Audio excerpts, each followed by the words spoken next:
Hello dear friends, welcome to this channel Abhijit Biswas. दोस्तों, बीच में कुछ दिन में वीडियो नहीं डाल पाया, इसलिए वेरी सॉरी। आज इस वीडियो पे हम लोग बात करेंगे यूपीएस लोड कैलकुलेशन के ऊपर। जितने भी मेरे इंजीनियर दोस्त हैं और मेरे साथ जुड़े हुए हैं, वो जब भी कोई सिस्टम डिज़ाइन करते हैं उनको ज़रूरत पड़ता है यूपीएस लोड कैलकुलेशन करने के लिए। जनरली ये कब लगता है? अगर आपका डिवाइस इक्विपमेंट या कंप्लीटली डिज़ाइन सॉल्यूशन अगर आप यूपीएस के थ्रू रन कराने के लिए ट्राई कर रहे हो या यूपीएस के थ्रू ही आप ऑन कराओगे, तो आपको ऑब्वियसली ये कैलकुलेशन करने का ज़रूरत पड़ेगा कि यूपीएस का कितना लोड आ सकता है, यूपीएस का कितना लोड का रिक्वायरमेंट हो सकता है। तो आज इस वीडियो में हम लोग उसी को समझेंगे कैलकुलेशन के थ्रू। तो चलिए टाइम ख़राब ना करते हुए डायरेक्टली चलते वीडियो की तरफ। सो फ्रेंड्स, ये है वो कैलकुलेटर जिसके थ्रू हम लोग निकाल सकते हैं कि यूपीएस का लोड का रिक्वायरमेंट क्या होता है या क्या होना चाहिए। तो आप जैसे जानते हो कि इस चैनल पे मैं जनरली बात करता हूँ फायर अलार्म सिस्टम डिज़ाइन के ऊपर। तो आज भी एक फायर अलार्म पैनल का ही मैं एग्जांपल लेके आपको समझाऊंगा कि यूपीएस का कैसा रिक्वायरमेंट होता है। सो चलिए देखते हैं शीट में क्या है। ऊपर आप देख सकते हो पैनल मॉडल लिखा हुआ है। तो मैंने इस एग्जाम्पल के लिए सिंप्लेक्स का एक पैनल मॉडल लिया हुआ है, तो यहाँ पे ओनली सिंप्लेक्स लिखा हुआ है। आप एग्जैक्टली पैनल का मॉडल भी लिख सकते हो जो आप यूज़ कर रहे हो।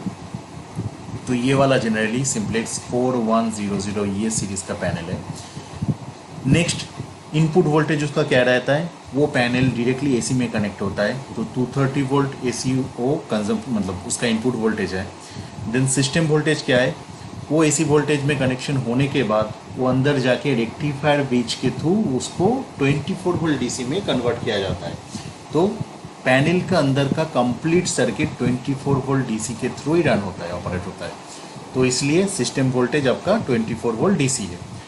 देन स्टैंड बाई करेंट, ये वाला वैल्यू आपको कहाँ से मिलेगा? ये वाला वैल्यू आपको मिलेगा जो भी पैनल आप यूज़ कर रहे हो अपने सिस्टम के लिए, उसका जो टेक्निकल डेटा सेट्स है उधर जाके आपको ये वाला वैल्यू मिल जाएगा। और इन केस आपने ऑलरेडी बैटरी कैलकुलेशन करके रखे हो उस पैनल का, तो उधर से भी आपको ये stand by current and alarm current वाला वैल्यू मिल जाएगा। देन आपने वो पुट कर दिया। नेक्स्ट आते हैं stand by time and alarm time requirement. Stand by time क्या होता है? इन केस आपका कहीं पे भी पावर फेलियर हो जाता है, तो वो इमरजेंसी सिचुएशन में आ गया, मतलब आपके पावर के साथ कनेक्टेड नहीं है, लेकिन यूपीएस के थ्रू बैटरी के थ्रू आपका पैनल इमरजेंसी मोड पे चलेगा। तो उसमें in case of power failure आपको कितना घंटे का वो बैकअप चाहिए होगा नॉर्मल मोड पे?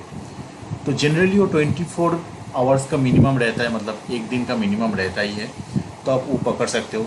किसी किसी केस में, स्पेसिफिक केसेस में 48 आवर्स का भी मांगा जाता है, तो आप वो थोड़ा चेक कर लीजिएगा। इन केस आपके केस में 48 आवर्स का होगा तो आप यहाँ पे 48 आवर्स डाल दोगे। मैं उसका भी एक एग्जांपल बाद में दिखाता हूँ। देन अलार्म करेंट का रिक्वायरमेंट क्या होता है? Alarm time requirement generally 30 minutes का हम लोग पकड़ते हैं, बट एनएपी अगर आप फॉलो करोगे तो उधर 15 मिनट्स का लिखा हुआ है, बट कस्टमर का रिक्वायरमेंट जनरली 30 मिनट्स का रहता है, तो मैंने 30 मिनट्स डाला हुआ है। देन इसके अकॉर्डिंगली ये जो आपने 4 वैल्यू डाले, इसके अकॉर्डिंगली आपका total stand by current and total alarm current निकल जाएगा। तो ये कैसे ऑटोमेटिकली निकल रहा है? नथिंग बट ये वाला जो वैल्यू है आपका, ये स्टैंड बाई करेंट एंड ये स्टैंड बाई टाइम अगर आप मल्टीप्लाई करते हो तो देखो ये वाला वैल्यू आ जाएगा, मतलब 1.251 मल्टीप्लाइड बाई 24 अगर करोगे तो 30.024 आ जाएगा। आप कैलकुलेटर में चेक करके देख सकते हो। देन टोटल अलार्म करंट कैसा आया? सेम वे पे ये वाला अलार्म करंट इसके साथ अगर 30 मिनट्स को आप मल्टीप्लाई करते हो तो ऑब्वियसली डिवाइडेड बाई 60 कर लेना, क्योंकि ये आवर पे निकलता है। तो एक्चुअल इसका जो फॉर्मूला होगा, this multiplied by this divided by 60 अगर करोगे तो फिर ये वाला आपको वैल्यू मिल जाएगा। तो आपको total alarm current and total standby current मिल गया। तो अभी टोटल कंजम्पशन कितना हुआ, ये दोनों को प्लस कर दो, फिर आता है 31.051, ये दोनों को प्लस करने के बाद। तो ये अपना टोटल कंजम्पशन हो गया। देन आप नीचे देख सकते हो ऑटोमेटिकली आपका कितना केवीए का यूपीएस रिक्वायरमेंट है वो निकल गया। अभी ये कैसे निकल रहा है? इसका अगर आप एग्जैक्टली फॉर्मूला देखोगे तो हमको इधर दिख जाएगा। ये 24 वोल्ट में पूरा आपका सर्किट ऑपरेट हो रहा है। तो 24 volt multiplied by total current जो आपको आया है, टोटल कंजम्पशन जो आया है उसको मल्टीप्लाई कीजिए, डिवाइडेड बाई 1000 कर दीजिए, तो आपको केवीए रेटिंग मिल जाएगा। तो इस कैलकुलेशन के थ्रू आप इजीली अंडरस्टैंड कर सकते हो कि कितना लोड का आपका यूपीएस रिक्वायरमेंट है for this particular panel, and जो जो आपने वैल्यू डाले हो इसके अकॉर्डिंगली। सो फ्रेंड्स, ये वैल्यू तो अभी डाला हुआ था, आपने इजीली समझ लिया, देख लिया कि कैसे यूपीएस लोड निकल गया। तो अभी थोड़ा वैल्यू चेंज करके देखते हैं।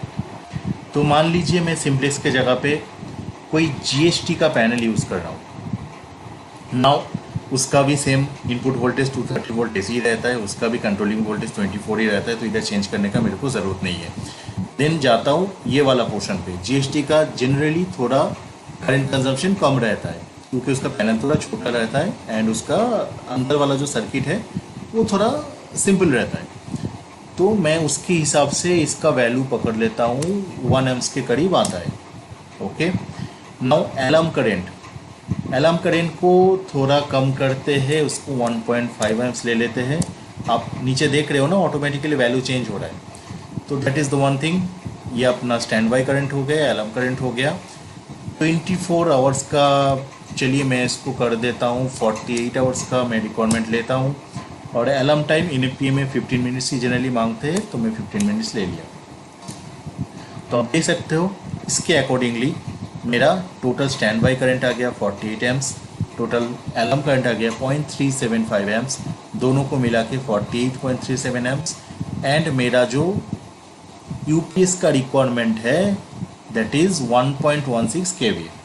इसके अकॉर्डिंगली मेरे को यूपीएस लेना पड़ेगा इस पैनल के लिए। ओके, तो आई थिंक आपको इजीली समझ में आ गया होगा कि कितने इजी तरीके से हम लोग ये कैलकुलेशन से यूपीएस का लोड रिक्वायरमेंट निकाल सकते हैं। इसके ऊपर आपको और भी कुछ भी डाउट है तो आप प्लीज़ कमेंट पे मेरे को पूछिए, क्वेश्चन उधर लिखिए, तो I will answer for that. Okay, आज के लिए इतना ही, चलिए, थैंक यू।